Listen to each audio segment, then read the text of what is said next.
आमदार बाळासाहेब पाटील यांच्या नेतृत्वाखाली आणि राजेंद्रसिंह यादव यांच्या नगराध्यक्ष पदाच्या खाली आपल्याला काम करण्याचा, या भागाचा विकास करण्याचा योग आलाय. गेल्या 2021 2011 ते 16 आपली एवढी कामं केली.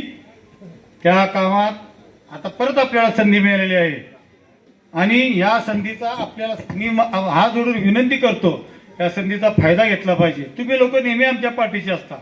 राहिले 3 दिवस, तुम्ही 3 दिवस तुमचे हस्ते परहस्ते पै पाहुणे कोणी असतील त्यांना जाऊन भेटून त्यांना सांगावं लागेल तुम्हाला, बाबा प्रभाग क्रमांक ती लोकशाही आघाडीचे छत्री चिन्ह आहे आणि नगराध्यक्ष नारळ चिन्ह आहे. नारळाच्या चिन्हावर बटन दाबावं लागेल आणि छत्री चिन्हावर बटन दाबून प्रचंड बहुमताने अख्ख्या कराड शहरात आपले जे उमेदवार आहेत त्यांना उमेदवार करावं लागेल. आणि आज या निमित्तानं मी तुम्हाला विनंती करतो की येणाऱ्या निवडणुकीत हात जोडून विनंती, क्रॉस मीटिंग करायचं नाही. मेरे भाई और बहनों, माझ्या माय माऊलीनो, माझ्या भावानो, एक संध पार्टी चालली पाहिजे. जिथं आपल्याला हरवायचं आहे, ज्या बीजेपीला हरवायचं आहे, ज्यानं आपल्या सगळ्या जे आत्ता संधी मिळाल्या तुम्हाला, वेळोवेळी आपल्या लोकात माणसात माणूस ठेवलेला नाही, त्या माणसानी आज नगराध्यक्षाच्या उमेदवाराला बीजेपीला आपल्याला हरवायचं असेल तर आपलं मत बटना नाही चाहिए.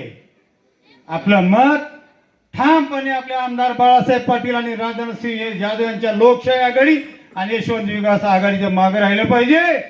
एक लक्षात ठेवा, मत जर आपलं क्रॉस वोटिंग झालं तरी तुमचा नाही, अख्ख्या गावचा तोटा होणार आहे. तिसराच कोणतरी बसणार आहे, ते आपण बसू द्यायचं नाही. एवढी तुम्हाला मी कळकळीची विनंती करतो. छत्री सलग 3 छत्री दाबायची. जिथं नारळ आहे 8 नंबरचा तो नारळाचं चिन्हच्या पुढं बटन दाबून तुम्ही आम्हाला उपकृत करायचं आहे. ह्याची परतफेड तुम्ही 3 दिवस आमच्यासाठी द्यायचे. सगळ्यांनी पळायचं लक्षात ठेवा.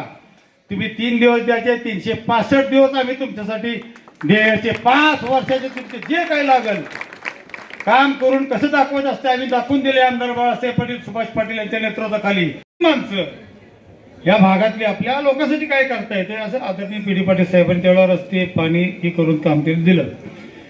नंतरच्या काळात हा त्रिशंकू भाग ना नगरपालिका ना ग्रामपंचायत ना कुछ नाही.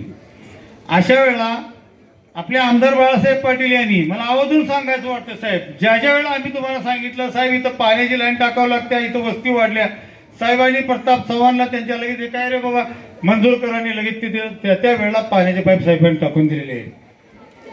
म्हणजे पूर्वीपासून ह्या भागावर विशेष लक्ष असणारे आदरणीय पी डी पाटील साहेब आणि त्यांचंच आदर्श पुढे चालणारे आदरणीय आपले बाळासाहेब पाटील साहेब, ह्या कुटुंबाने आपल्यासाठी खूप केलेलं आहे. मी म्हणतो खूप केलेलं आहे. तुम्ही अख्ख्या गावात आजूबाजूच्या गावात बघा, कुणी किती केलं असेल नसेल मला माहित नाही, पण माझ्या माहितीप्रमाणे ह्या कुटुंबाने आदरणीय पी डी पाटील साहेब, आदरणीय बाळासाहेब पाटील यांनी ज्या वेळेला ज्या गरजा आपल्याला मागितल्या त्या वेळेला त्यांनी आपल्याला दिलेल्या आहेत. त्या अनुषंगाने आता मुश्रीफबाईंनी सांगितलं की बाबा रस्ते दिले. एका दिवसात उभ्या स्टँडिंग मध्ये ज्या साहेबांना सगळं माहीत असते काय चाललंय काय नाही गावात. ज्यावेळेला मंत्री झाले त्यावेळेला बोलवलं आम्हाला, अख्तरबाई आपल्या भागातले रस्ते मला एका तासात पाहिजे. आपण साहेब तासात मंजुरी लगेच 21 रस्ते साहेबांनी मंजूर करून दिले.